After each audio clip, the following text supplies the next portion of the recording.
దేవునికి వందనాలు చెల్లిస్తున్నాను.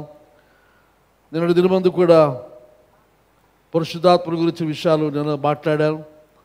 కొంచెం రోజు కంటే ఎక్కువసేపు మాట్లాడడానికి అవకాశం కలిగింది ఉదయం కనుక.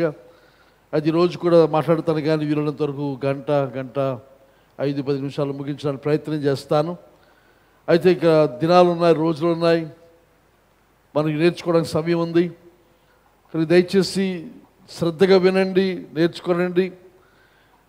ఇది మనం సరిగా విని అర్థం చేసుకుంటే మన వ్యక్తిగత జీవితాలు, మన కుటుంబాలు, అన్నిటికంటే మిన్నగా మన సంఘం, నా యొక్క ప్రాముఖ్యమైన లక్ష్యం సంఘంలో చాలా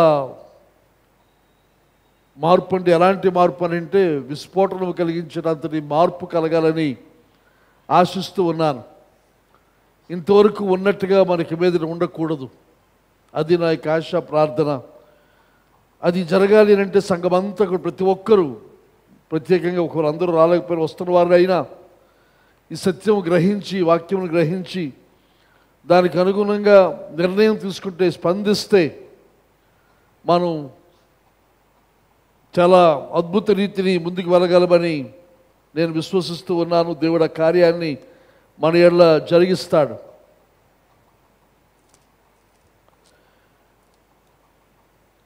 యోహాను సువార్త 14వ అధ్యాయం 6వ వచనం.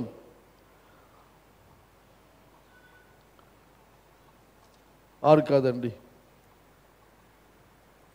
16వ వచనం.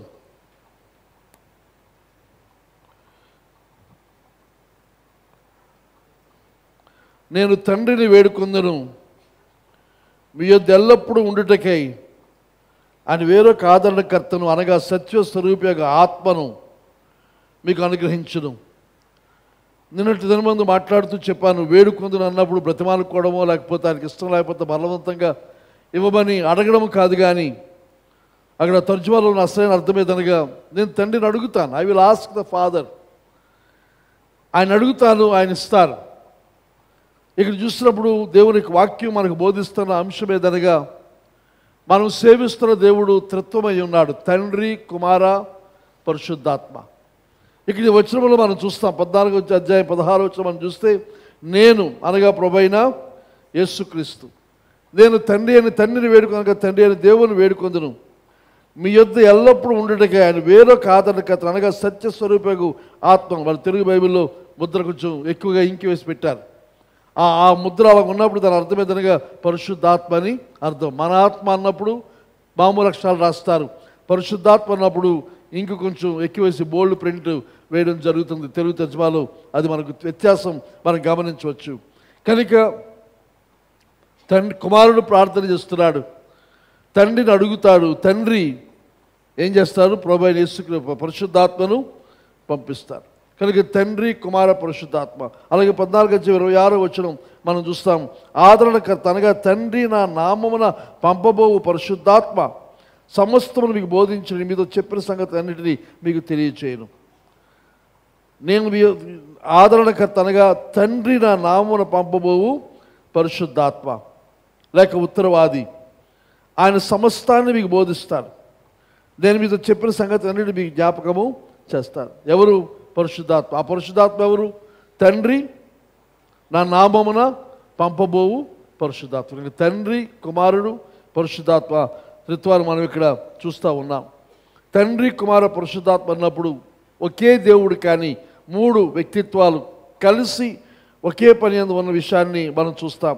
అలాగే లూకా సువార్త 3వ అధ్యాయం ప్రభు యొక్క బాప్తిస్మ సమయంలో మనం చూస్తే 22వ వచనం మనం చూసినప్పుడు, కాదండి 22 కాదు, లూకా సువార్త 3 కదా, 2లో చూస్తున్నాను. 22వ వచనం 21 చూస్తే, ప్రజలందరూ బాప్తిస్మం పొందినప్పుడు యేసు కూడా బాప్తిస్మము పొంది ప్రార్థన చేయుచుండగా ఆకాశము తెరువబడి పరిశుద్ధాత్మ శరీరాకారముతో పావురము వలె ఆయన మీదకి దిగి వచ్చాను. అప్పుడు నీవు నా ప్రియ కుమారుడువు, నీ యందు నేను ఆనందించున్నానని ఒక స్వరము, ఒక శబ్దం ఆకాశం నుండి వచ్చాను. ఇక్కడ ఇంకా స్పష్టంగా ప్రభు యొక్క బాప్తిస్మం పొందిన సమయంలో యోహాను బాప్తిస్మం ఇస్తూ ఉన్నాడు.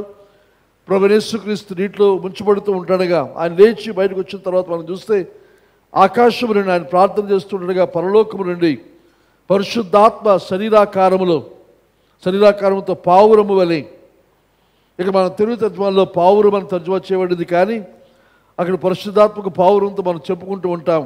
కానీ అసలైన పదం పావురం కాదు, అది డవ్. డవ్ అనేది పావురంలాగే ఉంటుంది, కానీ పావురం కంటే ఇంకా భిన్నమైన శ్రేష్టమైన లక్షణాలు కలిగి ఉంటుంది. కనుక అది ఆ డవ్ ఆకారంలో, మన తెలుగులో దానికి ప్రత్యామ్నాయ పదం ఏమిటో నాకు సరిగ్గా తెలియదు, కానీ పావురం అని మామూలుగా సామాన్యంగా చెప్పేస్తుంటాం. అలాగే మనకి ఇంగ్లీష్లో ఈగల్ ఉంది, పక్షిరాజు అంటాం. దాన్ని మనం చాలాసార్లు ఈగల్ని ఆ మాట మనకు తర్జుమా లేక గద్ద అనేస్తూ ఉంటాం. గద్ద కాదు, గద్ద అయితే అది దాని సంగతి వేరు, కానీ ఈగల్ ఆ విధానం వేరు. కనుక తర్జుమాల్లో అది గమనించవలసిందిగా మీకు మనవి చేస్తూ ఉంటాం. కనుక శరీరాకారంతో డవ్వలే ఆయన మీదకి దిగి వచ్చాను. తర్వాత ఇప్పుడు వీలైతే డవ్ గురించి దానికి లక్షణాలు ఇంకోసారి మాట్లాడుకుందాం. అప్పుడు నీవు నా ప్రియ కుమారుడు, నీ యందు నేను ఆనందించుచున్నానని యొక్క శబ్దం ఆకాశం నుండి వినబడిన. పరలోకం నుండి తండ్రి అయిన దేవుని యొక్క స్వరం పరిశుద్ధాత్ముడు ఆకారము శరీరాకారముతో పావురాకారముగా లేదా పావురము వలె ప్రభు మీద దిగి రావడం ఇక్కడ మనం చూస్తూ ఉన్నాం. కనుక తండ్రి కుమార పరిశుద్ధాత్మ ఇక్కడ ముగ్గురు మనకు కనబడుతున్న విషయం మనం చూస్తున్నాం. తర్వాత బాప్తిస్మం ఇచ్చినప్పుడు కూడా ప్రభు ఒక మాట చెప్పాడు. ఆఖరిగా చెప్పిన మాటలు 28వ అధ్యాయం మత్తయి సువార్త బాప్తిస్మం ఎలా ఇవ్వాలి అని అన్నప్పుడు 28వ అధ్యాయం 19వ వచనం మనం చూస్తే, కాబట్టి మీరు వెళ్ళి సమస్త జనులను శిష్యులుగా చేయుడి, తండ్రి యొక్కయు కుమారుని యొక్కయు పరిశుద్ధాత్మ యొక్కయు నామములోనికి వారికి బాప్తిస్మం ఇచ్చుచు తండ్రి యొక్కయు కుమారుని యొక్కయు పరిశుద్ధాత్మ యొక్కయు నామములోకి, in the name of the father, son and the holy spirit. ఇక్కడ స్పష్టంగా ప్రభు త్రిత్వం యొక్క నామములు బాప్తిస్మం ఇవ్వాలని. అయితే ఇక్కడ సువార్తలు ఈ మాట చూస్తున్నాము, కానీ పత్రికల్లో చూస్తే వారు యేసుక్రీస్తు నామములో బాప్తిస్మం ఇచ్చినట్టుగా కనబడతారు. మనం ఎక్కడ చూస్తే ఆ మాటలు రాస్తారు. అదే చాలామంది ఆ మాటలు తీసుకొని దాంట్లో ఒక సిద్ధాంతం చేసేసి దాని మీద ఒక సంఘం ఏర్పడింది. దాన్నే జీసస్ ఓన్లీ యేసునామం అనే సంఘం.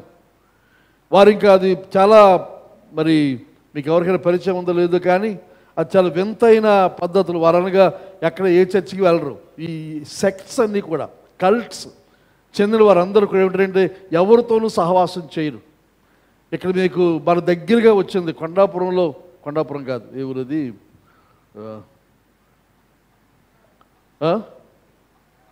అమ్మా అనవరం కాదు, ఇక్కడే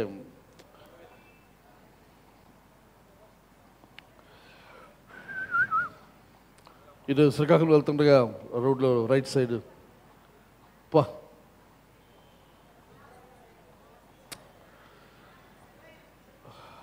తొడ్డలు కాదు, తొడ్డల నుంచి వస్తున్నారు, పరిచయం చేయక వచ్చారు. ఆ ఊరు ఏ ఊరు అది? డొంకలపర్తి. ఇంకా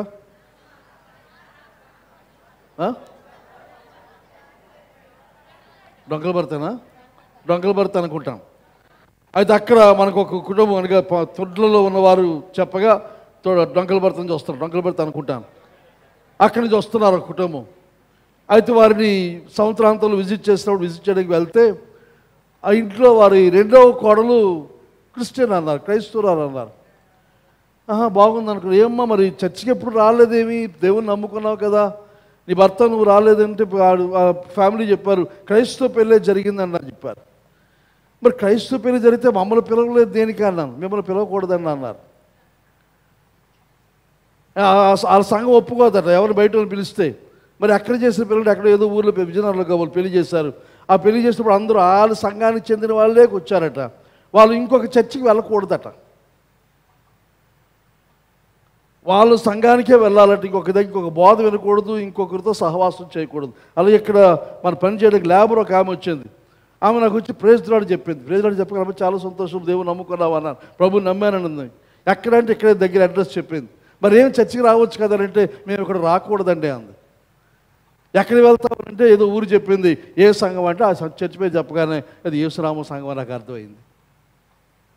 వాళ్ళు దాని మీద సిద్ధాంతం చేసేసారు. క్రీస్తునామములు యేసునామములో బాప్తిస్తారు కాబట్టి అందరూ యేసునామములో బాప్తిసం పొందాలి, పొందకపోతే మీరు నరకానికి పోతారు.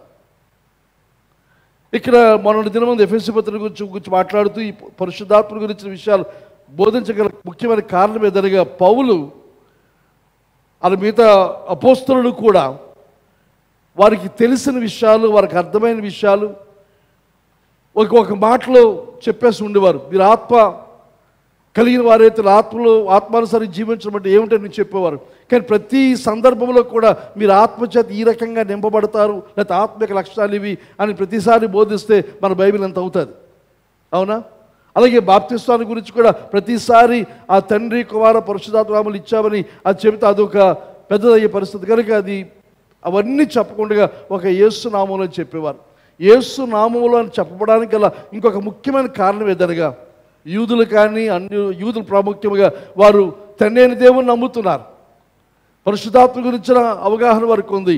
కానీ యేసును దేవునిగా ప్రభువుగా రక్షకునిగా వారికి అంగీకరించడానికి ఇష్టపడడం లేదు. కనుక వారు దాన్ని అంగీకరించాలని ఉద్దేశంతో మాటిమాటికి దేన్నైతే వారు వ్యతిరేకిస్తున్నారు ఆ పేరును మాటిమాటికి ఈ అపోస్తులు ఎత్తుతూ ఉండేది తప్ప అది వేరే సిద్ధాంతంగా వేరే విధంగా ప్రవర్తించడం కొరకు కాదని మనవి చేస్తాం. ఏదైనా ఒక వాక్యాన్ని మనం అందులో సందర్భంలో నుంచి బయటికి తీసేసి మార్చుకుంటే అవి అలా తయారవుతాయని చెప్పి మనవి చేస్తూ ఉన్నాను. సాధారణంగా ఈ కల్ట్స్ లేకపోతే తప్పుడు బోధలు బోధించే వీరు చూసినప్పుడు అందరినీ స్వీకరించరు, అందరి దగ్గరికి వేరు వెళ్ళరు. మనం చెప్పాను కదా, హవాయిలో ఒక ఆయన మేము వధువు సంఘం కనుక ఎక్కడ పడితే అక్కడ ప్రభు బలం మేము తీసుకోం. అలాంటి తప్పుడు విధానాలు బోధలు మనం గమనించవలసి జాగ్రత్త పడవలసిన అవసరం ఉందని మనవి చేస్తూ ఉన్నాను. అయితే పరిశుద్ధాత్ముడు ఆయన ఒక ఫోర్స్ కాదు, లేదా బలవంతంగా మన మీదకి వచ్చే ఒక శక్తి కాదు, లేకపోతే ఒక వస్తువు కాదు. కానీ పరిశుద్ధాత్ముడు దేవుడు. చాలామందికి భ్రమ ఏదనగా పరిశుద్ధాత్ముడు బలవంతంగా మన మీదకి వచ్చేసి మనల్ని ఆధీనంలో తీసుకొని మన అదుపు లేకుండా మనం ప్రవర్తించే విధంగా చేస్తారని కాదండి. అది అంత మాత్రం కూడా సత్యము కాదు. ఆ ఆలోచన గల కారణం మనం అనుకుంటూ చెప్పాను. అదేదనగా అన్యులు బయట ఉన్న దాన్ని అనుసరించి వారి యొక్క దేవతలు, వారి యొక్క విగ్రహాలు, లేకపోతే వారి యొక్క సేవిస్తున్న అవి వారి మీద వచ్చినప్పుడు వారికి కలిగే ఆ అనుభూతిని పరిశుద్ధాత్మతో అలాగే ఉంటుంది అనే ఆలోచనలు వెళ్తున్నారు. అది సరైనది కాదు. దేవుని పరిశుద్ధాత్ముడు ఆ రకమైన కార్యం ఎంత మాత్రం కూడా చేయడని మనవి చేస్తున్నాం. కనుక ఎందుకనగా పరిశుద్ధాత్ముడు ఇస్ నాట్ ఎ ఫోర్స్. ఆయన ఒక బలవంతంగా మన మీద వచ్చే ఒక శక్తి కాదు. పరిశుద్ధాత్ముడు దేవుడై ఉన్నాడు. ఆయన త్రిత్వంలో ఒక వ్యక్తి అని మనవి చేస్తూ ఉన్నాను. అపోస్తలుల 5వ అధ్యాయం మనం చూస్తాం. అననీయ సప్పీరాల గురించి విషయం. అననీయ సప్పీరు ఇద్దరు ఒకరితో ఒకరు కూడబలుకుని అబద్ధం ఆడతారు. అబద్ధం ఆడితే అక్కడ పేతురు అంటాడు, మీరు ఎందుకు అబద్ధం ఆడారు? ఎవరికి వ్యతిరేకంగా? అక్కడ ఉపయోగించే పదం సంఘానికి వ్యతిరేకంగా, లేకపోతే నాకు కళ్ళు కప్పుతున్నారు, నాకు అబద్ధం చెప్తున్నారు అనుకుండా పరిశుద్ధాత్మునికి ఏం చేస్తారు? పరిశుద్ధాత్మ ఎదురు అబద్ధము అనుమానం ఉందా మీకు? అపోస్తలుల 5వ అధ్యాయం 5:4 5వ అధ్యాయం 4వ వచనం.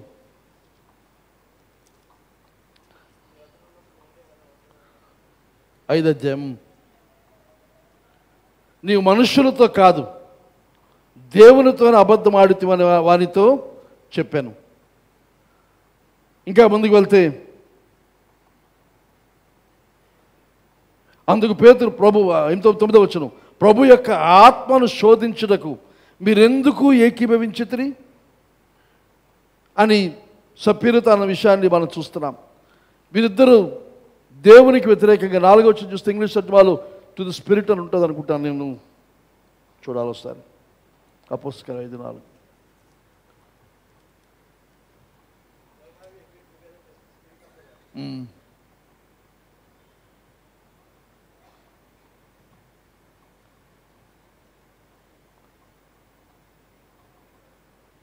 ఎక్కడ ఇది ఎందుకు వచ్చినాం 9వ వచనం అది కదా 4లో how could you do a thing like this? You weren't lying to us but God. దేవునితో అబద్ధం ఆడుతున్నాడు పైన అంటాడు. కిందకు వచ్చి చూసినట్లయితే పరిశుద్ధాత్మనికి వ్యతిరేకంగా అనే పదం మనం అక్కడ చూస్తూ ఉన్నాం. కనుక పరిశుద్ధాత్మ ఒక వ్యక్తి, ఒక వ్యక్తిత్వానికి ఉండే లక్షణాలన్నీ కూడా ఆయన కలిగిన వాడు. కనుక వ్యక్తి కాబట్టి మనం ఆయనతో సహవాసం చేయడానికి మనకు వీలు పడుతుంది. మనం ఎవరము కూడా కుర్చీతోనో మంచంతోనో సహవాసం చేయం. మనకు మంచం సహా ఎక్కువ ఉంటుంది కొంతమందికి, మంచం కుర్చీ వదలం, అలాగే కూర్చొని ఉంటుంది, అలాగే పడుకొని ఉంటాం.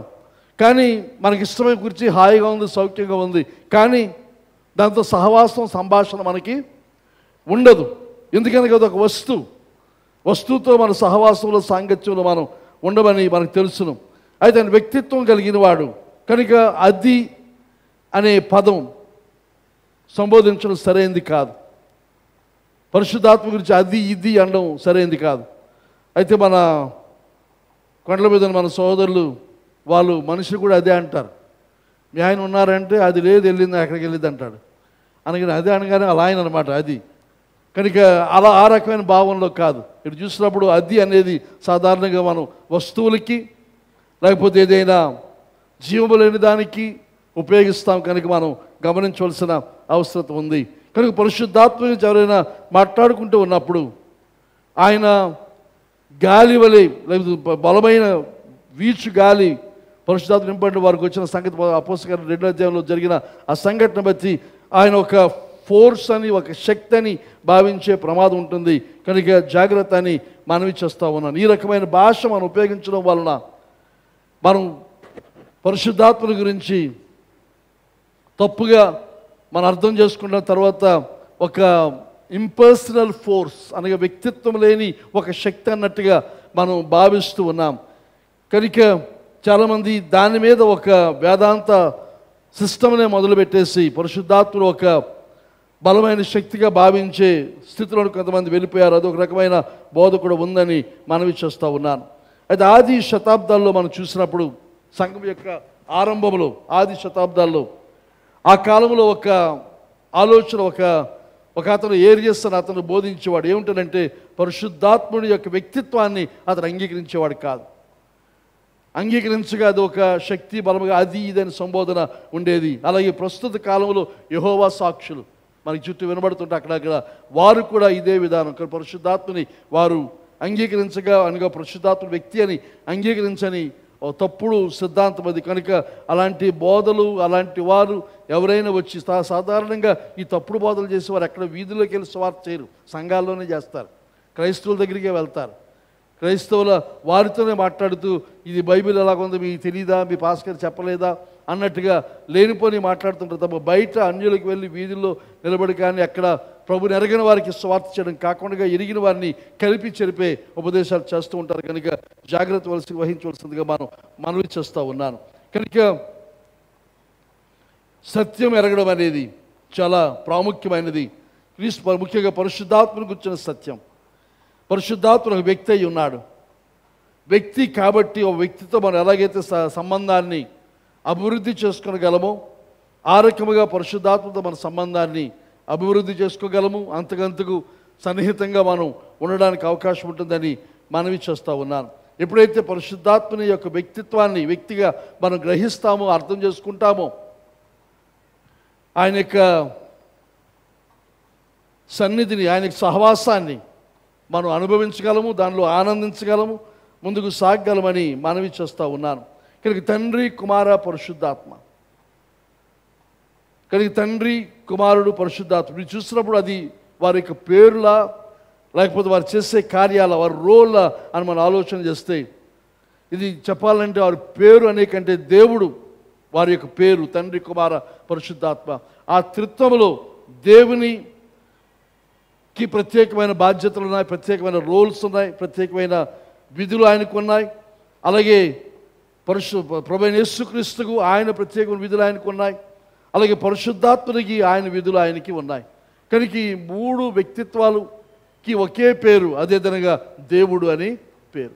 తండ్రి అయిన దేవుడు మనం చూసాం ఎఫెసీ పత్రికలో భూమికి పునాదులు వేయబడక మునిపే ఆయన ఏర్పాటు చేస్తాడు, సంకల్పించాడు. అలాగే ప్రభువైన యేసుక్రీస్తు ఈ లోకానికి మానవుడిగా వచ్చాను, మరణించడం ఆయన యొక్క కార్యం. అది పరిశుద్ధాత్ముడు తండ్రి అయిన దేవుడు కుమారుని క్రీస్తు చేసిన ఆ విషయాలను మన అవగాహనలోనికి తీసుకొని రావడం పరిశుద్ధాత్ముని యొక్క పని. కానీ వేరు రోల్స్ ప్రకారంగా వారికి తండ్రి, కుమారుడు, పరిశుద్ధాత్మ అని బైబిల్లో సంబోధించబడుతుంది. కానీ తండ్రి దేవుడే, ప్రభువైన యేసుక్రీస్తు దేవుడే, పరిశుద్ధాత్ముడు కూడా దేవుడే. తర్వాత ఎవరు ఒకరికి ఒకరు తక్కువ ఎక్కువ ఎంత మాత్రము కూడా కాదు, అందరూ ఒకే స్థాయిలో ఉన్నవారు. కానీ వారి వారి కర్తవ్యాలు వారు నిర్వహిస్తారు, ఆ వ్యక్తిత్వాలు నిర్వహిస్తుంటారు తప్ప ఒకరు ఎక్కువ తక్కువ అని ఎంత మాత్రం కూడా లేదని మనవి చేస్తూ ఉన్నాను. కానీ ఈ వ్యక్తిత్వాన్ని గురించి ఆలోచన చేస్తే సాధారణంగా వ్యక్తి, మనిషిని ఎవరిని అంటాం? వ్యక్తిని ఒక పర్సన్ అన్నప్పుడు అతనికి వ్యక్తిత్వం ఉంటుంది. తర్వాత ఇంకా చెప్తే విధంగా జీవము కలిగి ఉంటే మనిషి, నిజమే జీవం కలిగి ఉంటే మనిషి, జీవం కలిగి ఉంటే వ్యక్తిత్వం. అలాగైతే చెట్టుకి జీవం ఉంది, జంతువులకి జీవం ఉంది. కనుక అలాగూ జీవం అన్న ప్రతిదీ వ్యక్తి అనుకోవడం పొరపాటు అవుతుంది. అయితే ఇక్కడ చూసినప్పుడు ఈ పర్సన్హుడ్, వ్యక్తిత్వాన్ని గురించిన 2 డెఫినేషన్స్ ఉన్నాయి. ఒకటి సింపుల్ డెఫినేషన్, అదేమిటంటే a person is a being with personality. వ్యక్తిత్వము కలిగిన వాడు ఒక వ్యక్తి. A person is a being with personality. అది సింపుల్గా మామూలుగా చెప్పే ఒక డెఫినేషన్, లేకపోతే అర్థం అని చెప్పొచ్చు. అయితే ఇంకా కాంప్లెక్స్గా చెప్పాలంటే more complex definition is a person is a being with a soul. ఒక వ్యక్తి అని ఎప్పుడు సంబోధిస్తామంటే సోల్ కలిగిన వాడు. మనకి తెలుగులో సమస్య ఏమిటంటే సోల్కి తెలుగులో పదము లేదు. ఆత్మ, ప్రాణము, శరీరం అంటాం. కనుక సోలు ఆత్మ ఒకటి కాదు. సోల్ వేరు, ఆత్మ వేరు. కానీ సోల్ అనేది ప్రాణం అన్నప్పుడు మనకు అర్థమైంది ప్రాణం అంటే ఊపిరి. కానీ ఊపిరి పోగానే ప్రాణం పోయింది అంటాం.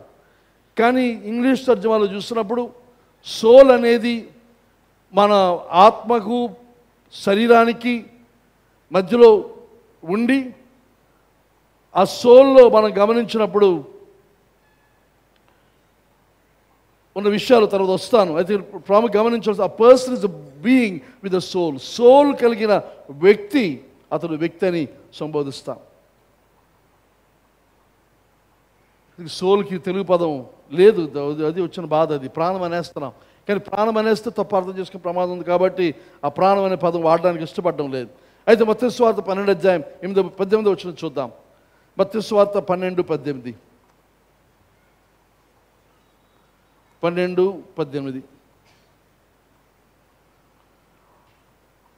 ఇదిగో ఈయన నా సేవకుడు, ఈయన నేను ఏర్పరచుకుంటుని, ఈయన నా ఆత్మను, ఈయన నా ప్రాణమును, కిష్టుడైన నా ప్రియుడు, ఈయన మీద నా ఆత్మ నుంచెదను.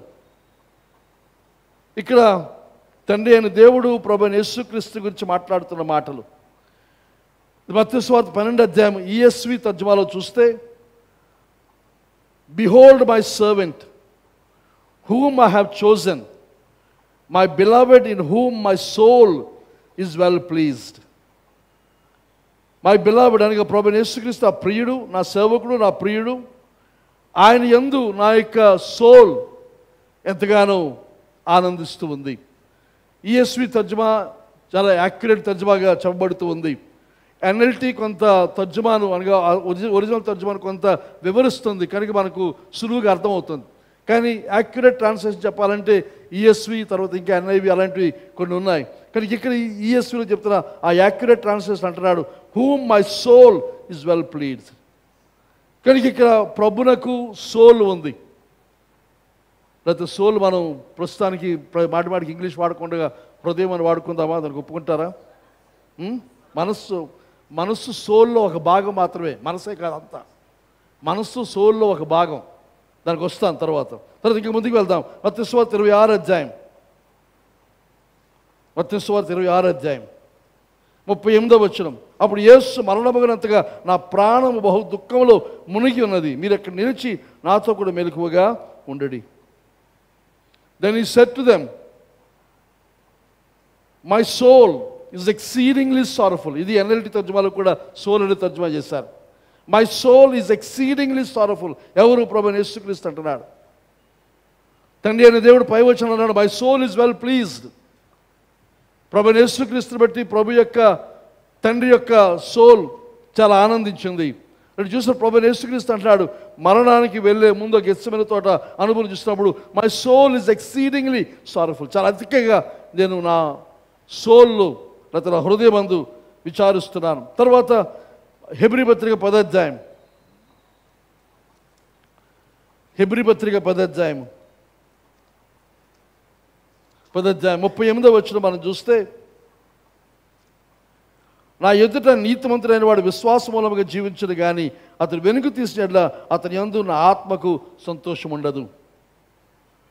ఇక్కడ తెలుగులో ఆత్మని తర్జుమా చేశారు.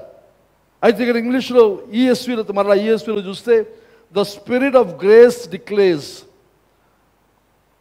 Now the just shall live by faith but if anyone draws back my soul has no pleasure in him.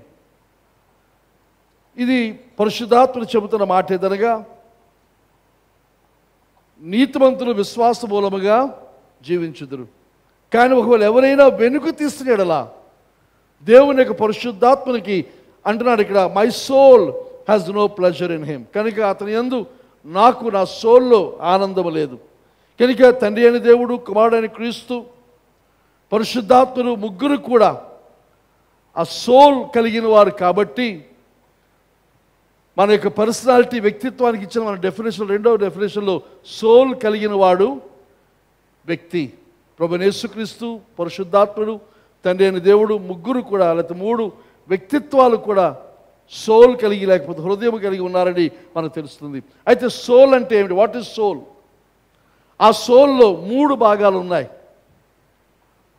ఒకటి మనస్సు, మన మైండ్, తర్వాత రెండవది మన యొక్క చిత్తం, విల్, మూడవది ఎమోషన్స్, మన యొక్క భావావేశాలు. ఈ 3 కలిపితేనే సోల్ అవుతుంది. ఎవరైనా సోల్ కలిగి ఉన్నామనంటే మనలో ఆ ఈ 3 ఉంటాయి: మనస్సు, చిత్తము, తర్వాత భావావేశాలు. ఇంకా చెప్పాలంటే ఒక వ్యక్తి, అతనికి ఎప్పుడు వ్యక్తి అంటే ఆలోచించగలవాడు, హ్యాస్ థాట్, మేక్స్ చాయిసెస్, అనగా ఎంపికలు చేస్తాడు తన చిత్తాన్ని బట్టి, అండ్ హ్యాస్ ఫీలింగ్స్, భావావేశాలు ఉంటాయి. కనుక ఇవి చేయగలిగితే, అనగా ఆలోచించగలిగితే, ఎంపికలు చేసుకోగలిగితే, భావావేశాలు కలిగి ఉంటే అతడు వ్యక్తి, అతనికి సోల్ ఉందని మనకు అర్థమవుతుంది. కనుక ఈ 3 విషయాలు చేయగలిగిన సామర్థ్యాన్ని సోల్కి ఉందని మనవి చేస్తూ ఉన్నారు.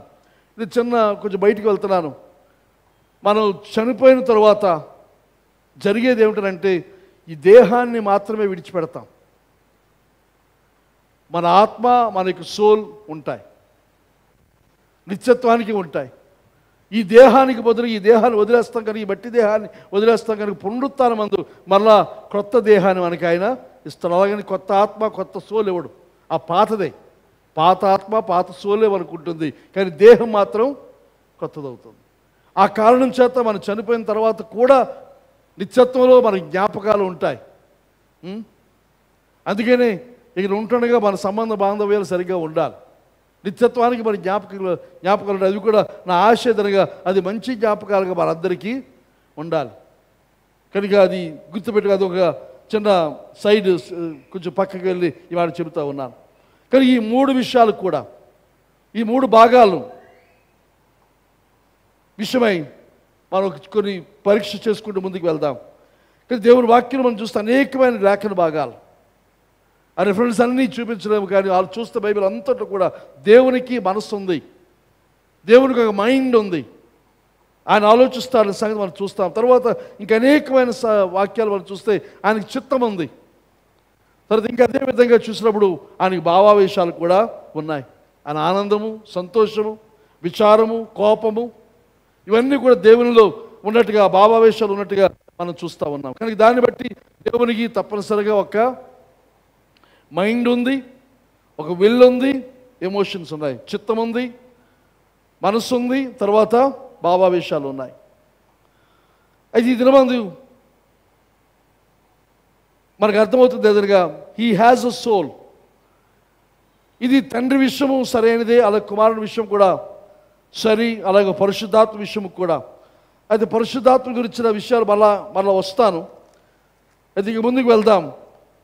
అయితే క్రైస్తవులముగా మనకున్న ఆధిక్యత ఏమిటంటే మన లోపల జీవిస్తున్న నివాసం ఉన్న పరిశుద్ధాత్ముడు ఆయన దేవుడై ఉన్నాడు. ఆయన మనలో నివాసం ఉంటున్నాడు. దేవుడే మన యందు నివాసము ఉంటున్నాడు. దేవునిగా ఆయనకి మనస్సు ఉంది. He has a mind.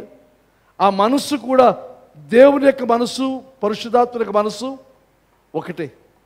ఆ తర్వాత దేవుని చిత్తాన్ని ఎరిగినవాడు పరిశుద్ధాత్ముడు. మనలో ఉన్న పరిశుద్ధాత్మ దేవునికి చిత్తము, ఆ చిత్తము దేవుని చిత్తాన్ని ఎరిగినవాడు.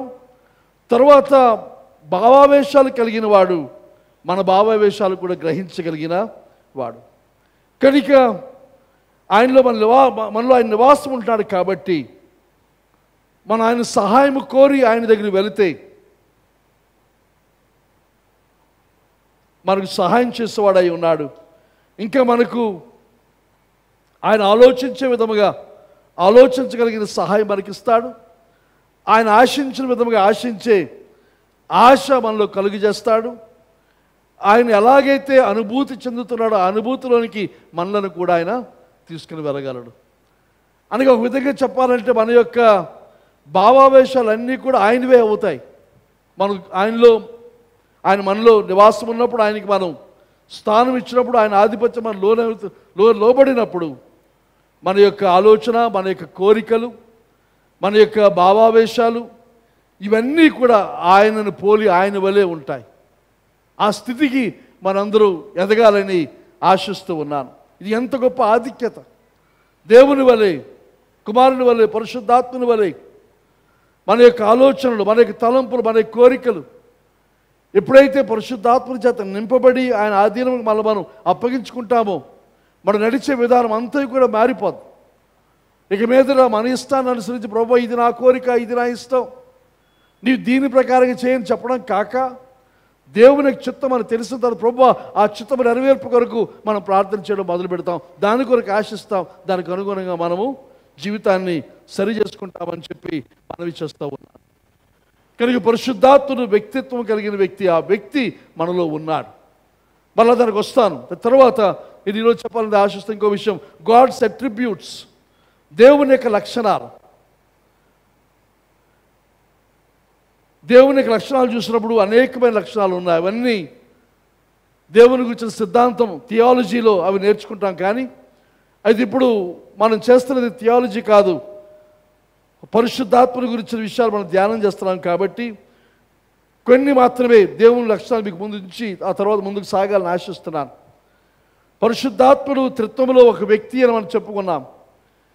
అయితే ఈ త్రిత్వంలో ఒక వ్యక్తిగా దేవునికి ఉన్న లక్షణాలు, పరిశుద్ధాత్మలో మనం ఏమి చూస్తాం అని మనం చూస్తే ప్రాముఖ్యంగా దేవుని లక్షణాల్లో 3 ప్రాముఖ్యమైన లక్షణాలు ఉన్నాయి. 3 అట్రిబ్యూట్స్. ఆ 3 లక్షణాలు కూడా ఇంగ్లీష్లో ఆమ్ని అనే మాటతో మొదలవుతుంది. ఆ తెలుగులో చూస్తే సర్వ అనే మాటతో మొదలవుతుంది. నేను ఇది థియాలజీ చదువుతున్నప్పుడే నాకు ఆమ్ని బస్ అంటే ఏమిటో అర్థమైంది. వైజాగ్లో అక్కడక్కడ ఆమ్ని బస్ అని చూసేవాడిని. ఆమ్ని బస్ అంటే ఎక్కడికి వెళ్తుంది, ఇది ఏ ఊరు వెళ్తుంది అది నాకు అర్థమయ్యేది కాదు. అన్ని బస్సులకి పేర్లు ఉన్నాయి, ఏ ఊరు పలానా, ఎక్కడి నుంచి అక్కడికి, అక్కడి నుంచి ఎక్కడికి పేర్లు ఉన్నాయి. కానీ ఆమ్ని బస్ అన్నప్పుడు పేరు కనబడలేదు. అది ఎక్కడ నాకు అర్థం కాలేదు. ఎవరిని అడిగినా నాకు చెప్పలేదు. మరి ఎందుకు చెప్పకూడదు అనుకున్నారో లేకపోతే నీ తెలుసు అడుగుతున్నాను అనుకున్నారో తెలియదు, కానీ అర్థం చెప్పలేదు. థియాలజీ చదువుతుండగా ఆమ్ని అన్నప్పుడు అది ఏమిటన్నది అర్థమైంది. ఆమ్ని అంటే అన్నిటికీ ఉపయోగించేది, సర్వానికి ఉపయోగించగలిగిన విషయం, ఒక ప్రత్యేకమైన కారణం కాకుండా దేనికైనా ఎలాగైనా సరే అందరూ వారి యొక్క అవసరాలు ఉపయోగించుకునే పద్ధతి అని. అయితే ఆమ్ని 3 ఆమ్నీస్ ఉన్నాయి. ఆమ్నిషియంట్ అనగా సర్వజ్ఞాని, సర్వజ్ఞాని. ఆల్ నోయింగ్ అనగా అంతా ఎరిగినవాడు. ఎవరు? దేవుడు. కానీ ఉపయోగించిన పదం థియలాజికల్గా ఆమ్నిషియంట్. ఆమ్ని అనగా అంత, సర్వము. షియన్స్ అన్నప్పుడు which comes from Latin word meaning knowledge. Omniscience అన్న మాటకు అర్థమయ్యేదిగా సర్వము ఎరిగినవాడు, సర్వజ్ఞానము, సర్వజ్ఞాని, ఆల్ నోయింగ్. ఆయనకి తెలియదంటూ ఏది కూడా ఆయనకి లేదు, అంతా ఆయనకి తెలుసు. ఎవరికి? మనలో కొంతమంది అలాగే అనుకుంటాం, నాకు అంతా తెలుసని. మీకు అంతా తెలియదు, మనకంతా తెలియదు, మనకి ఎంతో కొంత తెలుసు. మనకు ఎంత తెలుసు మనకి? మీకు ఎంత తెలుసరా? సముద్రంలో ఆ సామెత తెలుసా మీకు? తెలీదా? సముద్రంలో అమ్మయ్యా, ఇప్పుడు జీవం వచ్చింది మీలో. అంటే మీరు జీవిస్తున్న ప్రాణం ఉంది మీకు. Okay, thank you. అది 147వ కీర్తన. అర్థమవుతుందా? ఉపయోగపడుతుందా? 147. దేనికి జవాబు చెప్పలేండి. 147వ కీర్తన, 147వ కీర్తన.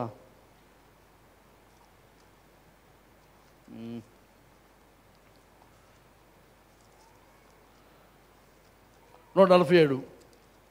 సరే, 4-5 వచనాలు. నక్షత్రముల సంఖ్యను ఆయన నియమించి ఉన్నాడు, వాటన్నిటికీ పేర్లు పెట్టుచున్నాడు. మన ప్రభువు గొప్పవాడు, ఆయన అధిక శక్తి గలవాడు, ఆయన జ్ఞానమునకు మితి లేదు. నక్షత్రముల సంఖ్య. ఇప్పుడు ఈరోజు మనం శాస్త్రవేత్తలు పిలిచి, అయ్యా ఎన్ని నక్షత్రాలు ఉన్నాయంటే వాళ్ళు ఎంతో కొంత చెబుతారు తప్ప ఇంకా పూర్తిగా ఎంత అనేది వాళ్ళకే తెలియదు. ఇంకా కనబడుతున్నాయి, ఇంకా దొరుకుతున్నాయి, ఇంకా పెరుగుతున్నాయి అని శాస్త్రవేత్తలు చెబుతూ ఉన్నారు. వాటి లెక్క ఎంత అంటే వాళ్ళకి తెలియదు. ఎవరికి తెలుసు? ఎవరికి తెలుసు? మన దేవునికి తెలుసు. మన దేవునితో మనం దేవుడు అన్నప్పుడు ఏదో భగవంతుడిలాగా మాట్లాడుతుంటారు కొంతమంది, ఎక్కడో ఉన్నాడు మనకు తెలియదు అన్నట్టుగా. మన దేవుడు, మన తండ్రి, ఆ సన్నిహిత సంబంధంలోనికి ప్రభువైన యేసుక్రీస్తు ద్వారా, దేవుని యొక్క ఆత్మ ద్వారా మనం వచ్చి ఉన్నాం కాబట్టి మన దేవునికి తెలుసు. ఆయన జ్ఞానమునకు మితి లేదు, అంతు లేదు, ఇన్ఫినైట్. అలాగే 33వ కీర్తన 13వ వచనం.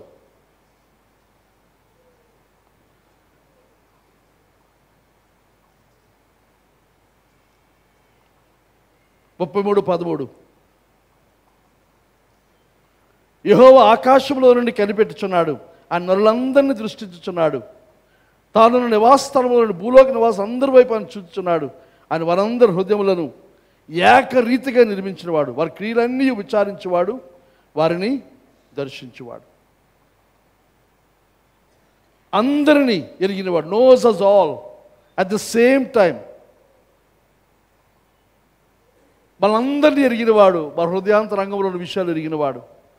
ఇక మత్తయి సువార్త 10:30 అంటాడు, మీ తల మీద వెంట్రుకలన్నీ కూడా ఏం చేశాడు? ఆయన లెక్కించాడు. ఎప్పుడు ఒకలాగా ఉండవు మన వెంట్రుకలు. ఒకప్పుడు చాలా ఎక్కువ ఉండేవి, ఇప్పుడు లెక్క తగ్గిపోయింది. కానీ లెక్క ఎంత ఆయనకి తెలుసును.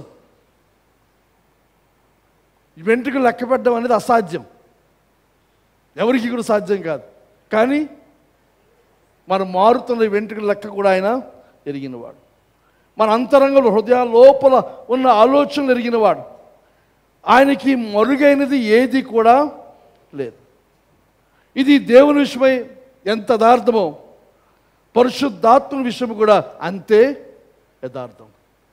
దేవుని కొన్ని లక్షణాలన్నీ కూడా పరిశుద్ధాత్మలో ఉన్నాయి కనుక ఆయన పరిశుద్ధాత్మను కూడా హీఈస్ ఆమ్నిషెంట్ అండ్ సర్వము ఎరిగినవాడు. తర్వాత రెండవది ఆమ్ని పోటెంట్. పోటెంట్ అంటే పోటెన్సీ అనగా శక్తి, బలము. ఆయన సర్వశక్తివంతుడు. అదే ఎల్ షడాయ్, అసాధ్యమైనది ఏది కూడా ఆయనకి లేదు. ఇర్మియా గ్రంథం 32 అధ్యాయం, ఇర్మియా గ్రంథం 32 అధ్యాయం 27వ వచనం మనం చూస్తే ఇక్కడ ప్రవక్త అడుగుతున్నాడు, ప్రవక్తను దేవుడు అడుగుతున్నాడు, నేను యెహోవాను, సర్వ శరీరులకు దేవుడను, నాకు అసాధ్యమైనది ఏదైనా ఉండునా? దేవుడు ఇక్కడ అడుగుతున్నాడు ప్రశ్న. నేను సర్వశక్తి గల దేవుడను, నాకు అసాధ్యమైనది ఏదైనా ఉండునా అంటే దాని జవాబు ఏమి రావాలి? ఏమో నాకు తెలియదు అనడానికి వీల్లేదు. అక్కడ ఆ దేవుడు అక్కడ ఆశిస్తున్న జవాబు దాన్ని తప్పనిసరిగా మనం చెప్పదగిన జవాబు ఏదనగా అవును, నీవు సర్వశక్తి కలిగిన దేవుడు, నీకు అసాధ్యమైనది ఏది కూడా లేదు. కనుక ప్రభు దేవుడు వేస్తున్న ప్రశ్న ఎదురుగా, నేను సర్వశక్తి కలిగిన దేవుడను, నాకు అసాధ్యమైనది ఏదైనా కలదా అనంటే, ఏదైనా ఉండుదనంటే మనం ఏం చెప్పాలి జవాబు? ప్రభు నీకు అసాధ్యమైనది ఏదీ లేదు. దేవునికి అసాధ్యమైనది ఏదీ లేదు. మనం చాలాసార్లు చాలా చులకనగా, ఆలోచన లేకుండా దేవుడు కూడా చేయలేడండి, దేవుని వలన కూడా జరగదండి. మీకు అంత గొప్ప విశ్వాసం ఉందా దేవుని మీద? మీకున్న సమస్య దేవునికి అతీతమైనదా? దేవుని శక్తి కంటే అతీతమైనదా? దేవుని శక్తి కూడా నెరవేర్చలేని అంతటి జటిలమైన సమస్య, ఇబ్బందిలో ఉన్నామా? దేవునికి అసాధ్యమైనది అంటూ ఏది లేదు. ఆయన యందు ఏది అసాధ్యం కాదు. అలాగే లూకాసు వార్త మనం చూస్తాము. గబ్రియేలు దూత మరియను కలిసినప్పుడు ఆమెతో సంభాషిస్తూ ఉంటాడు. నేను పురుషుడు ఎరిగిన దాన్ని, నేను ఎలాగూ గర్భం ధరిస్తాను అని చెప్పినప్పుడు గబ్రియేలు దూత వివరం చెప్తా, పరిశుద్ధాత్మ నిన్ను కమ్ముకొనును, నువ్వు గర్భం ధరిస్తావని వివరంతో లూకాసు వార్త 1వ అధ్యాయం 37 వచ్చి మనం చూస్తాము. దానికి మరియ అక్కడ దూత మాట చెప్తాడు. ఎవరి గురించి? యోహాను తల్లి పేరు ఏం పేరు? ఎలిజబెత్ ఆమె గర్భంతో ఉంది అనే సంగతి చెబుతూ, ఆమె గురించి అందరూ అలాగ అనుకుంటున్నారు. ఈమె గుడ్రాలుగా ఉంది, సొంత లేని దానిగా ఉంది, ఆమె 6 నెలలు గర్భంతో ఉంది, దేవునికి అసాధ్యమైనది ఏదైనా కలదా? కలదు. Nothing is impossible for God అనే మాట ఇంగ్లీష్ తర్జుమాలో ESVలో మనం చూస్తాం. దేవునికి అసాధ్యమైనది ఏది కూడా లేదు అని ఆ దూత చెప్పిన మాటను మరియ నమ్మి, ఇదిగో ప్రభుదాస్తురాలను, ఆయన చిత్తము జరుగును గాక. ఏ వయసులో చాలాసార్లు చెప్పుకున్న ఈ మాట. మరియ ఏ వయసు ఉంది? చాలా చిన్న వయసు, టీనేజర్, 12 లేకపోతే 13 నుండి 19 సంవత్సరాల మధ్యలో ఉన్న బాలిక అని మనం చెప్పొచ్చు.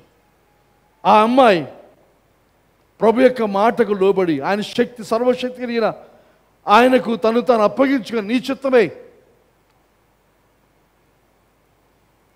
దేవుని యొక్క సర్వశక్తి వల్ల మనకు అర్థమైంది ఏదనగా, దేవుని యొక్క ఆలోచనలు, దేవుని యొక్క సంకల్పాలను ఎవ్వరు కూడా ఆటంకపరచలేరు, వారిని ఆపలేరు. ఆయన ఏది సంకల్పించాడో ఆయన చేస్తాడు. ఆయన చేయాలని ఆశించింది తప్పనిసరిగా నెరవేరుస్తాడు. అందుకని యోబు అంటాడు, యోబు గ్రంథం 42వ అధ్యాయం 2వ వచనం మనం చూస్తే, 42:2, నీవు సమస్త క్రియలు చేయగలవనియు, నీవు ఉద్దేశించినది ఏది నిష్ఫలము కానేరదనియు నేను ఇప్పుడు తెలుసుకుంటాను. నువ్వు ఉద్దేశించి ఎందుకు నిష్ఫలం కాదు, నువ్వు సమస్తాన్ని చేస్తావు, సాధిస్తావు. ఇంకా 117వ కీర్తన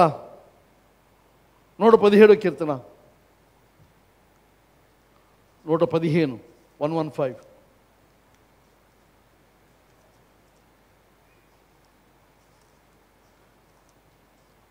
3వ వచనం మనం చూస్తే, మా దేవుడు ఆకాశమందు ఉన్నాడు, తనకి ఇచ్చ వచ్చినట్లుగా సమస్తమును ఆయన చేయుచున్నాడు. ఆయనకి ఇచ్చ వచ్చినట్టుగా, ఆయన ఇష్టం వచ్చినట్లుగా, ఆయన చిత్తాన్ని, ఆయన ఏది ఇష్టపడితే ఆయనకి ఇచ్చ వచ్చిన నచ్చినట్లుగా సమస్తమును ఆయన చేయుచున్నాడు. మన దేవుడు ఎక్కడున్నాడు?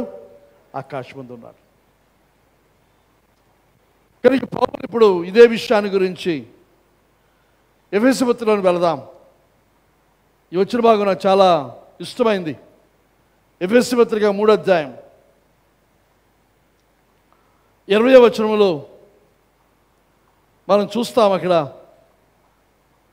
తెలుగులో తీయలేదు, ఇంకా తీసుకుంటాం. ఎఫెసీ 3వ అధ్యాయం 20వ వచనం, 3వ అధ్యాయం 20.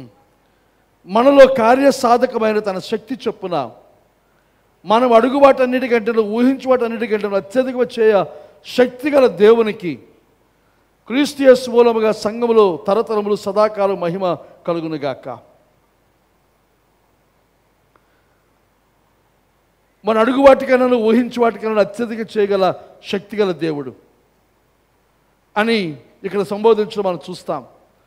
అది ఇదే మాటలు ఇంగ్లీష్లో ఒకసారి చూద్దాం. 3వ అధ్యాయం 20వ వచనం తెలుగు అంటాడు, తన శక్తి మనలో కార్యసాధకమైన తన శక్తి, మనలో కార్యసాధకమైన తన శక్తి. అది ఇంగ్లీష్లో చూసి through his mighty power at work within us. ఆయన యొక్క మహాశక్తి మన యందు పనిచేస్తూ ఉంది. అయితే ఆ మహాశక్తి ఏమిటి అని ఆలోచన చేస్తే యోహాను ఎఫెసీయుల పత్రిక 3వ అధ్యాయంలోని 16వ వచనం చూస్తే పౌలు ఇక్కడ తన ప్రార్థన చేస్తున్నాడు. ఇది పౌలు వారి యొక్క ఆత్మీయ ఎదుగుదల కొరకైన ప్రార్థనలో భాగంగా ఇక్కడ అంటున్నాడు, I pray that from his glorious unlimited resources he will empower you with inner strength through his spirit. తెలుగులో ఏముందో చూద్దాం ఒకసారి. 16 కలిపేశారు కదా ఇక్కడ, అదే బాధ. మీరు అంతరంగ పురుష శక్తి కలిగి ఆయన ఆత్మ వల్ల బలపరచబడినట్లుగా క్రీస్తు మీ హృదయంలో విశ్వాసం ద్వారా నివసించినట్లు. సరే, ఆ తండ్రి మీరు అంతరంగ పురుషుని యందు శక్తి కలిగి, అంతరంగ పురుష శక్తి మనకి ఎలాగ వస్తుంది? ఆయన ఆత్మ వలన ఆయన ఆత్మలో బలపరచబడినప్పుడు మనలో జరిగేది మన అంతరంగ పురుషుల్లో శక్తి మనకు కలుగుతుంది. You with inner strength through his spirit. ఆత్మ ద్వారా మీ యొక్క అంతరంగ పురుషుని బలవంతుని చేయాలి, శక్తివంతుని చేయాలి అని నా ప్రార్థన అని చెబుతూ 20వ వచనం అంటున్నాడు, now all glory to God, దేవునికి సమస్త మహిమ ఘనత చెల్లును గాక, who is able through his mighty power at work in you. మీ యందు కార్యసాధకమైన ఆయన శక్తి ద్వారా. ఆ కార్యసాధకమైన శక్తి ఏమిటి? విషయం కాదు, అక్కడ కార్యసాధక వ్యక్తి ఒక వస్తువు కాదు, అది శక్తి కాదు. ఆ కార్యసాధకమైన శక్తి ఎవరనగా దేవుని యొక్క పరిశుద్ధాత్మ. కనుక మనలో పరిశుద్ధాత్మను ఉండి నావేం చేస్తున్నాడు? ప్రార్థన చేస్తూ ఉన్నప్పుడు మనం అడుగుబాటు అన్నిటికంటేను, ఊహించు వాటి అన్నిటికంటేను అత్యధికముగా చేయగల శక్తి గల దేవునికి క్రీస్తు యేసు మూలముగా సంఘములో తరతరములు సదాకాల మహిమ కలుగును గాక. ఇవన్నీ కూడా అడుగువాటి కన్నా, ఊహించు వాటికన్నా అత్యధిక చేయగల శక్తి గల దేవునికి మహిమ అంటున్నాడు. అయితే దేవుని యొక్క ఆత్మ మనల్ని బలపరిచి, మన హృదయం మన యొక్క అంతరంగ పురుషుని బలపరిస్తే మనకు ధైర్యం వస్తుంది, విశ్వాసం వస్తుంది, దేవుడు దీన్ని చేస్తాడు అనే నమ్మిక మనకు కలుగుతుంది. కలిగినప్పుడు మనం అడుగుతాం, దేవుని అడుగుతాం. అడిగినప్పుడు ప్రభు చెప్పాడు, అడిగిన పొంది ఉన్నామని నమ్ముడి. ఎప్పుడు నమ్ముతాం? మనం అడిగింది దేవునికి అసాధ్యము కాదు అని మనకు అర్థమైనప్పుడు, మనకి తెలిసినప్పుడు, ఆయన తప్పనిసరిగా అది చేస్తాడని మనకు అవగాహన ఉన్నప్పుడు. నేను జైకి కానీ జోయికి కానీ ఏదైనా వాగ్దానం చేస్తే, మీకు పుట్టినరోజుకి ఇది ఇస్తాను అని వాగ్దానం చేస్తే, నేను గమనించాను, వారు మరలా రోజు వచ్చి నాకు జ్ఞాపకం చేయరు. ఆ రోజు వరకు ఆగుతారు. వారికి విశ్వాసం ఎదురుగా తాత చెప్పాడు, తాత తప్పనిసరిగా చేస్తాడు.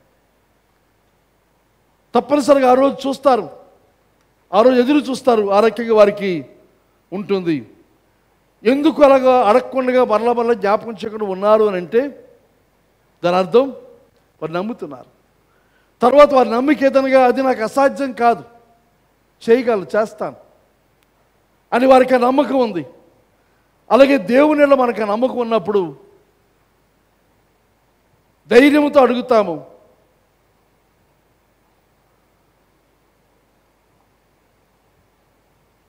ఆయన కొన్ని విషయాలు మనం అడుగుతాం, కొన్ని అడగము, లోపల ఊహిస్తాం. అడగడానికి ధైర్యం చాలదు. ఒకళ్ళు ఎక్కువ అడిగేస్తున్నామేమో అనుకుంటాం. అది ఒకరు చేస్తారో చేయడో మనకు తెలియదు అని భావించి భయపడుతూ ఉంటాం. కానీ పౌలు ఇక్కడ చెబుతున్నాడు, మనం అడిగే వాటిని మాత్రమే కాకుండా మనం ఊహించే ఊహలు కూడా ఆయన చూస్తాడు. ఆ ఊహలు ఆయన నెరవేరుస్తాడు. కనుక మన ప్రార్థన మాటలు మాత్రమే కాకుండా మన ఊహలు కూడా ఎలా ఉండాలి? శ్రేష్టంగా ఉండాలి, గొప్పగా ఉండాలి. ఈరోజు మీరు ఏం ఊహిస్తున్నారు? మీ లోపల ఉన్న తలంపులు ఏమిటి? మనలో చాలామంది మన ఊహలు మన యొక్క శక్తికి, మన యొక్క సామర్థ్యానికి పరిమితమై మనం ఊహిస్తూ ఉంటాం. నేను చాలా చిన్నప్పుడు ఒక ఊహ, చాలా ఊహలు ఉండేవి. అందులో ఒక ఊహ ఇవి చెప్తే, ఇప్పుడంటే క్యాడ్బరీ చాక్లెట్స్, డైరీ మిల్క్ ఇవన్నీ కూడా మనకు విపరీతం కనబడుతున్నాయి. అవి చాలా అరుదుగా ఉండేవి మా బాల్యంలో. అది కొనడం లేదు, అసలు అసాధ్యం, కొనే పరిస్థితి లేదు. ఎప్పుడైనా ఒకవేళ క్యాల్టెక్స్ కంపెనీ నాన్నగారికి ఏదైనా ఇస్తే తెచ్చేవాళ్ళు, అది తిని అయ్యి బాబు అనుకునేవాళ్ళు. అయితే ఒక ఊహ నాకు ఉండేది, అది ఇలా నేల నుంచి తెత్తు పేర్చిన చాక్లెట్లు ఉంటే బాగుండు, చూడాలని ఆశ. నేల మీద నుంచి తెత్తు, అది ఊహ మాత్రమే. అలా ఊహించుకుని అన్ని చాక్లెట్లు ఉంటాయా ఎక్కడైనా? షాపులో చూస్తే సీసాలు పెట్టేవారు, లేకపోతే ఒక గ్లాస్ బాక్సులు పెట్టి కొన్ని పెట్టి 10-15 ఉండేవి అంతే. కానీ ఆ ఊహ ఏమిటంటే ఇంత ఎత్తున చూడాలి. ఆ ఊహ దేవుడు నెరవేర్చాడు. చూశాను జర్మనీలో షాపింగ్ మాల్కి వెళ్తే ఈ భూమి మీద నుంచి ఇంత ఎత్తున అలా వరుసగా పేర్చేశారు. అయ్యే బాబు ఇంత చాక్లెట్. ఇంకో ఊహ నాకు ఉండేది, సూట్ వేసుకొని కోటు వేసుకొని క్లాస్ రూమ్కి వెళ్తున్నాడు, క్లాస్ రూమ్లో కూర్చున్నట్టు. ఇండియాలో ఏ కాలేజీలో కోట్ వేసుకుని వెళ్తే ఐఏఎస్ అయితే తప్ప అవదు. అది దేవుడు ఇంగ్లాండ్ తీసుకుని వెళ్ళాడు. క్లాస్కి కోట్ వేసుకుని సూట్ వేసుకుని వెళ్ళి కొన్ని క్లాస్కి వెళ్ళవలసిన అవసరం ఉండేది. అది ఊహ, అప్పుడు కదా అసాధ్యం. చివరికి అది నెరవేర్పులోకి వచ్చే సమయానికి, ఇంగ్లాండ్ వెళ్ళే సమయానికి ఒక పక్క టికెట్ కొనుక్కొని వెళ్ళాలి. ఒక పక్క టికెట్ కూడా డబ్బులు లేవు నా దగ్గర. అలాంటి పరిస్థితి. ఆ ఊహ నా యొక్క శక్తికి సరిపోయే ఊహ కాదు అది. సూట్ వేసుకొని క్లాస్ రూమ్లో కూర్చొని, ఇంకా ల్యాప్టాప్స్ తర్వాత వచ్చిన కాలంలో మొదట్లో ల్యాప్టాప్ కొనుక్కోవడం కష్టమైన కాలంలో ల్యాప్టాప్ ముందు ఉంటే, సొంత ల్యాప్టాప్ ఉండి క్లాస్లో ల్యాప్టాప్లో కూర్చొని బాగుంటుంటే అది అమెరికాలో దేవుడు నెరవేర్చారు. వాళ్ళే ఇచ్చారు ల్యాప్టాప్. అదే మొదటి లేకపోతే ల్యాప్టాప్ అని చెప్పొచ్చు. కనుక మన ఊహలు ఊహిస్తే వాటికంటే ఎక్కువగా చేస్తారు. కనుక ఊహించడానికి భయపడకండి. ఏమి నష్టమో మనం ఎంతవరకు ఊహించగలం ఆలోచించండి. మన ఊహలకు సహాయం చేయడానికి దేవుడు మనకి పరిశుద్ధాత్మ ద్వారా కళలు, దర్శనాలు మనకిస్తాడు. అది కూడా పరిశుద్ధాత్మ భాషలో ఒకటి. యోసేపు కళ ఇచ్చాడు దేవుడు. ఏమంటే కళ? అన్నదమ్ములందరూ కూడా తనకు వంగి నమస్కారం చేసి అర్థం ఇచ్చే ఆ కళ. ఇంకోటి అన్నదమ్ములు మాత్రమే కాకుండా తండ్రి తల్లి కూడా, అనగా తన భవిష్యత్తులో రాజు, భవిష్యత్తులో ఆ స్థితికి వెళ్తాడు అనే దర్శనాన్ని, కళను ప్రభు ఇచ్చాడు. ఇచ్చిన తరువాత ఎంతకాలం పట్టింది? చాలా కాలం పట్టింది. కానీ నెరవేర్చాడా? ఆ రోజుల్లో ఉన్న అత్యంత శక్తివంతమైన సామ్రాజ్యానికి ఫరో తర్వాత ఫరో అంతటి స్థాయికి దేవుడు హెచ్చించాడు. సామాన్యమైన గొర్రెల కాపరిని రాజుని చేశాడు. శక్తివంతమైన రాజు. అతని రాజు వారు ఎవరు కూడా లేరు. బలమైన రాజు. యుద్ధాలు యుద్ధాలు యుద్ధాలు, అన్ని యుద్ధాల్లో జయమే తప్ప ఓటమి ఎరిగినవాడు.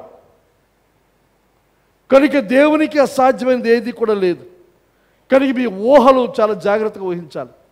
సైతాను మనలో ఊహలు కలుగు చేస్తాడు. నేను ఇంతే, నా బ్రతికి ఇంతే, నేను ఇక్కడే, నేను ఇలాగే, మరి ఏం చేసినా ఇలాగే అయిపోద్ది నా పని అని అనుకొని ప్రార్థన మాత్రం ప్రభు నన్ను దర్శించు, దీవించు, ఆశీర్వదించు అనుకుంటాం. కానీ ఈ అప్పులు, లేకపోతే ఈ కష్టం, ఈ బాధ ఇది తీరదు, నా బ్రతికింత ఆయన ఇలా రాసేసాడు నా మీద. ఆయన రాయలేదు. ఆయన మనం రాసింది ఏమిటి? ఆశీర్వాదం రాశాడు, దీవెన రాశాడు. అబ్రహాము యొక్క ఆశీర్వాదాలన్నీ కూడా మనవే. అబ్రహాము యొక్క సంతానం ఎలాగున్నారు, ఎలాగ ఆశీర్వదించబడుతున్నారు? వారి మంచాలు బంగారవి, వారి లాబొరేటరీ బంగారం, వారి స్పూన్లు బంగారం. నిజంగా యథార్థంగా అనిపిస్తారు అబ్రహాము సంతానం ఇప్పుడు. అంత ఆశీర్వాదం కనుక ఆ ఆశీర్వాదం దేవుడు మనకి ఇస్తూ ఉన్నాడు. మనకి ఇచ్చిన కనుక మన యొక్క ఆలోచన ఆ రకంగా ఎదగవలసిన అవసరం ఉంది. అడుగు వాటికంటే, ఊహించే వాటికంటే ఇంకా ఎక్కువ చేస్తాడు, ఇంకా ఎక్కువ చేస్తాడు. అడిగిన దానికే మన పరిమితం అయిపోడు. కొంతమంది ప్రభు కనాకష్టంగా చిట్ట చివరికి ఈ పని చేసి పెట్టిన ఆయన, ఏమిటి ఈ పూట భోజనం, లేకపోతే ఈ కూర, లేకపోతే ఇది నాకు అనుగ్రహించు, లేకపోతే ఉద్యోగం ఇస్తే ప్రభా ఆఖరికి ఆ గేట్ దగ్గర ఉండే డఫేదారి పైన బంట్రోత్ పైన నాకు ఈ నాయన, అది చాలు ప్రభా, నువ్వు బంట్రోత్ ఇస్తే నీ జీవితకాలం నీ కృతజ్ఞతగా ఉంటాం. కొంతమంది అలా ప్రార్థన చేస్తారు. విన్నారు మీరు ఎప్పుడు ప్రార్థన? నేను విన్నాను. ఎక్కువ వద్దు ప్రభా, బంట్రోత్ పని చాలు నాయన. దేవుడు ఏం చేస్తాడు? బంట్రోత్ పని ఇచ్చి తర్వాత నేను ఒక గుమస్తాన్ చేస్తాడు. అంతకంటే ఎక్కువ వెళ్ళలేక బంట్రోత్ నుంచి మొదలైతే ఎక్కడికి వెళ్తాం? హోంగార్డ్ నుంచి మొదలైతే ఎక్కడికి వెళ్తాం? అదే ఎస్ఐ గానో డిఎస్పీ గానో మొదలైతే పైకి వెళ్ళడానికి అవకాశం ఉంటుంది. కనుక మన ప్రార్థనలు దయచేసి దేవుని చేతులు కట్టేయద్దు. దేవునిలో ఉండి ప్రభా నా భవిష్యత్తు ఏమిటి, నీ చిత్తం ఏమిటి, ముఖ్యంగా యవ్వన బిడ్డలు మమ్మ గురించి నీ తలంపు ఏమిటి, నీ ఆలోచన అడిగితే ఆయన చెప్తాడు. ఆ తలంపు ఇస్తాడు, జ్ఞానం ఇస్తాడు, ఆలోచన ఇస్తాడు, లేకపోతే కళను ఇస్తాడు, దర్శనాన్ని ఇస్తాడు. అది తప్పనిసరిగా నెరవేరుతుంది. ఇంగ్లాండ్ వెళ్ళినట్టు, అక్కడ తిరుగుతున్నట్టు, అక్కడ ఊహలు, అక్కడ భోజనం, ఇవన్నీ కూడా చాలాసార్లు ఒంటరిగా ఒక్కనే భోజనం చేస్తున్న సమయంలో, అంటే ఇంట్లో ఎవరు లేని టైంలో ఒక్కనే ఉన్నప్పుడు అవి ఆలోచిస్తూ ఉండేవాడు. అవి నా తలంపులు ఉంటా ఉండేవి. అలాగే సేవల గురించి ఇంకా అనేకమైన తలంపులు, అవన్నీ ఆ రకంగా నాలో ఊహలుగా మొదలైనవి. దేవుడు వాటిని నెరవేర్చాడు. ఊహించిన వాటికంటే ఎక్కువే చేశాడు ఆయన. నాకు ఊహ ఇప్పుడు చర్చికి జనం విపరీతంగా రావాలి. ఎలా రావాలి అని అంటే సినిమా హాల్కి వచ్చినట్టు రావాలి. అది నా పోలిక. ప్రతి ఆదివారం లేకపోతే ఇంకెప్పుడైనా వీలు పడితే అక్కడ గేటు దగ్గర లేకపోతే నేను చూసేది, ఆశించేది అతనికి దూరం నుండి, అది బయట నుండి చర్చ్ నుంచి వెళ్ళిపోతున్న జనం చూడడం నాకు చాలా ఇష్టం. ఎందుకు ఎలా వెళ్తున్నారు? సినిమా హాల్లో నుంచి బయటికి వెళ్ళినట్టు. అది అలాగూ అదే ఊహ స్టేడియంలోంచి బయటికి వెళ్తున్నట్టుగా, పెద్ద హాల్లో పెద్ద ఏమంటాం విశాలమైన మందిరంలో నుంచి ఆ రకంగా బయటికి వెళ్తున్నట్లుగా. అది మన ఊహ. ఆ ఊహను నెరవేర్చగలిగిన శక్తివంతుడు మన ప్రభు. తర్వాత ఆయన మూడవది ఆమ్ని ప్రెజెంట్, అనగా అంతటా ఉన్నవాడు ఆయన. సర్వాంతర ఏమంటాం? యామ్యా యామి వ్యామి కాదు.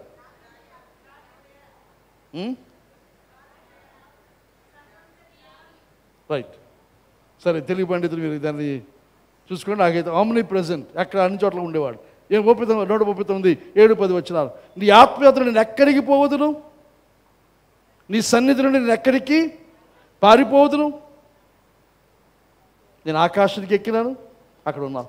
నేను పాతాళం దిగిపోయినా పండుకున్నా, అక్కడ ఉన్నావు. నేను వేకురెక్కలు కట్టుకుని సముద్ర దిగంతంలో నివసించినాను, అక్కడ నీ చెయ్యి నన్ను నడిపించను. అంధకారము నన్ను మరుగు చేయను అని నేను అనుకుంటే నా కలుగు వెలుగు రాత్రి వలె ఉండును అని నేను అనుకునే ఎలా చీకటి అనండి చీకటి కాకపో. ఇక్కడ దేవుని యొక్క అన్ని చోట్ల ఒకేసారి ఉండగలిగిన వాడు. అందుకని ప్రభు అన్నాడు, నేను వెళ్ళిపోవడం మంచిది. శారీరక మీద ఒక్క దగ్గరే ఉంటున్నాడు, కానీ నేను వెళ్ళిపోతే పరిశుద్ధాత్ముడు వచ్చినప్పుడు అంతటా ఆయన ఉంటాడు, అంతటా వ్యాపించుంటాడు. ఆయన సమయానికి వెలుపల ఉన్నవాడు, సమయంలో జరుగుతున్న విషయాలు కూడా ఎరిగినవాడు, చూస్తున్నవాడు, మనకి గతం ఎరిగినవాడు, మన భవిష్యత్తు ఎరిగినవాడు. ఇంకా మన గతంలో మనం చేసిన చెడుతనాన్ని, పాపాన్ని జ్ఞాపకం తెచ్చుకోకూడదని ఆయన మహాకృప చేత నిర్ణయించుకునేవాడు. కనుక దేవునితో ఈ సంబంధాన్ని మనం ఏర్పాటు చేసుకుంటే, బంధుత్వాన్ని మనం ఏర్పాటు చేసుకుంటే, ఆయన స్వరాన్ని వినడం మనం అలవాటు చేసుకుంటే, జరిగే విషయం ఎదురుగా సమస్తము మనకి ఆయన తెలియపరుస్తాడు. ఒక భక్తుడు అంటున్నాడు, there is nothing God does not know. దేవునికి తెలియనిదంటూ ఏదీ లేదు. అది ఆయన యొక్క సర్వజ్ఞాని, ఆమ్నిషన్, సర్వజ్ఞత. There is no place where he does not exist. ఆయన లేని స్థలం అంటూ కూడా ఎక్కడా లేదు. అది ఆయన ఆమ్ని ప్రెజెన్స్ని, ఆయన ఉన్న ఎక్కడైతే ఎన్ని చోట్ల ఉంటాడనే ఆ సత్యం అని తెలుస్తుంది. But that's not all. There is nothing God cannot do. దేవుడు చేయగలిగిందంటూ ఏది కూడా లేదు. కానీ దేవునికి అసాధ్యమైనది ఏది కూడా లేదని మనం చూస్తూ ఉన్నాం. కనుక తండ్రి, కుమార, పరిశుద్ధాత్మ ఈ మూడు వ్యక్తిత్వాలు కూడా శక్తి బలములు సమానమైన విషయంలో ఉన్నాయని మనవి చేస్తూ ఉన్నాను. కుమారుడైన క్రీస్తు తండ్రి కుడిపార్శ్వమందు ఆసీనుడై ఉన్నాడు. తండ్రిని గురించి సంపూర్ణ అవగాహన కలిగిన వాడు ప్రభువైన యేసుక్రీస్తు. అదేవిధంగా పరిశుద్ధాత్ముడు కూడా తండ్రిని గురించిన అవగాహన కలిగిన వాడు. తర్వాత ఇంకా చెప్పాలంటే పరిశుద్ధాత్ముడు అది కాదు, పరిశుద్ధాత్ముడు ఒక వ్యక్తి. ఆయన యొక్క వ్యక్తిత్వం కలిగిన వాడు, సోల్ కలిగిన వాడు, మనస్సు చిత్తము భావావేశాలు కలిగిన వాడు. ఎక్కడితో రాపుతాను, మనం రేపు దినమందు, రేపు కాకుండా ఎల్లుండు పరిశుద్ధాత్మ నాకు చెప్పాను, తర్వాత వస్తానని చెప్పి ఇవాళ ఐదు అనుకుని అవ్వలేదు. పరిశుద్ధాత్మనికి మనస్సు చిత్తము భావావేశాలు ఉన్నాయి కనుక ఆయన సోల్ అనే విషయాన్ని ఎల్లుండు మాట్లాడుతున్న తర్వాత ఇంకా మిగతా విషయాలు ముందుకు వెళదాం. దేవుని యొక్క ఆత్మ నడిపింపు, ఆత్మకార్యం మనం స్పష్టంగా తెలుసుకుంటే, మనం ఎరిగితే, ఇంకెప్పుడైతే పరిశుద్ధాత్మని ఈ రకంగా మనం ఎరుగుతామో మన ప్రార్థనలు మారతాయి. ఏమో దేవుడు చేయగలడో లేదో అనే భయంతో కాకుండా దేవునికి అసాధ్యమైనది ఏదీ లేదని ఎప్పుడైతే పూర్తిగా విశ్వసిస్తామో మన ప్రార్థన ధైర్యంగా ఉంటుంది. ప్రభు కోరింది కూడా అదే. ఆయన కృపాసనం దగ్గరికి ఎలా రావాలి? ధైర్యంతో రావాలి. మన ధైర్యం ఏమిటి? మన భక్తి కాదు, మన విశ్వాసం కాదు, ప్రభు నేను ఉపవాసం ఉన్నాను కాబట్టి, మన ఉపవాసాన్ని బట్టి కాదు, మన నీతి క్రియలను బట్టి కాదు, దేన్ని బట్టి? ధైర్యం. క్రీస్తు శిలువలో చేసిన ఆ కార్యం దేవుని ఎదుట మనం సరైన సంబంధంలో నిలబెట్టాడు. ఎలాగూ ఆయన మరణించి సమాధి చేయబడి తిరిగి లేచి పరలోకం తండ్రి కుడిపార్శ్వమందు ఉన్నాడు కనుక మన రుజువు ఆధారం ఏదనగా దేవునితో సరైన సంబంధం మనందరం కూడా ఉన్నాం. ఆ కారణం చేత దేవునితో ఉన్న ఆ సంబంధం, క్రీస్తు వల్ల మనకు కలిగిన ఆ సంబంధాన్ని బట్టి దేవుని దగ్గరికి ధైర్యంగా వెళ్ళి మనం అడగొచ్చు, ప్రార్థన చేయొచ్చు. అడుగు వాటికన్నాను, ఊహించు వాటికన్నాను అత్యధికంగా, ఓవర్ అండ్ అబౌవ్. కానీ వీలైనంత వరకు మనం చేయవలసిన పని ఏమిటి? ఆలోచిస్తున్నప్పుడు నేను దినమంది డానీ చెప్పాడు, జోయి వచ్చి ఒక చాక్లెట్ కావాలంటే అయిపోద్ది. కళ్ళకు కాకుండా ఇంకా కొంచెం కష్టమైంది అడిగితే, చిన్నప్పుడు టీనా మేము అప్పుడు ఎక్కువగా ఇంగ్లాండ్ వెళ్ళి రావడం తర్వాత జరుగుతున్నప్పుడు తన కోరిక కోరింది. ఏమిటో కోరిక అంటే నేను విమానం ఎక్కించాలని. అయ్యో బాబాయ్, అప్పుడు అది నాకు కష్టమైన పని. అది కొంత టైం పట్టింది కానీ అది సాధ్యపడింది. ఇప్పుడైతే తను విపరీతంగా తిరుగుతుంది. మన దేశంలో బయటకు వెళ్ళలేదు కానీ ఇంకా ఇక్కడ నుండి చాలా ఎక్కువగా తిరుగుతాం. కనుక అదొక ఆశ, జస్ట్ చిన్న కోరిక. అది తండ్రిగా ఆ రోజుల్లో నాకు చాలా కష్టసాధ్యమైంది, చాలా ఇబ్బంది అయింది. కానీ ఆశ ఊహలు నెరవేర్చేవాడు కనుక మన తండ్రికి అసాధ్యమైనది ఏది కూడా లేదు. కానీ ఊహించడం కూడా ఎలా ఊహించాలి? మన మట్టుకు మన వైల్డ్ ఊహలు కాక ప్రభు దగ్గరికి వెళ్ళి, ప్రభు నీ చిత్తం ఏమిటి, నీ చిత్తం ఏమిటి అని అడిగితే మన దేవుడు ఏం దేవుడు? మాట్లాడే దేవుడు. ఇంకా మన దేవుడు ఎక్కడున్నాడు? పరిశుద్ధాత్మ నింపబడితే మనకున్న భరోసా ఏమిటి? ఆయన ఇక్కడే. పెద్ద గోల పెట్టి ప్రార్థన చేయనక్కర్లేదు, ఇక్కడే ఉన్నాడు ఆయన. మన లోపల ఉన్నాడు, మన దగ్గర ఉన్నాడు, మనకు అందుబాటులో ఉన్నాడు. కనుక దేవుని యందు విశ్వాసాన్ని పెంపొందించుకుందాం, ప్రభునందు విశ్వాసాన్ని పెంపొందించుకుందాం. పరిశుద్ధాత్మ యందు కూడా అదే విశ్వాసాన్ని మనం పెంపొందించుకొని ఆయనతో సహవాసం, ఆయనతో సన్నిహిత సంబంధం. మనం చెప్పాను అపోస్తుల యొక్క ఆశీర్వాదం, బెనడిక్షన్ ఎదురుగా దేవుని యొక్క ప్రేమ, ప్రభు యేసుక్రీస్తు యొక్క కృప, పరిశుద్ధాత్మని యొక్క సహవాసం. దేవుడు పరలోకమందు ఉన్నాడు, క్రీస్తు తండ్రి కుడిపార్శ్వమందు ఉన్నాడు, పరిశుద్ధాత్మ ఎక్కడున్నాడు? ఇక్కడ ఈ భూలోకమందు ఉన్నాడు. ఆయన మన మధ్య ఉన్నారు, మనతో ఉన్నారు. కనుక రెసిడెంట్ దేవుడు ఆయన, రెసిడెంట్ గాడ్. కనుక ఆ దేవుని యొక్క సహాయం మనం తీసుకుందాం. అలాగని చెప్పి తండ్రిని వదిలేసి, కుమారుని వదిలేసి పరిశుద్ధాత్మ పరిశుద్ధాత్మ పరిశుద్ధాత్మ కాదు. పద్ధతి ప్రకారంగా ప్రార్థన చేయాలి. పరిశుద్ధాత్మ సహవాసాన్ని మనం పెంపొందించుకోవాలి.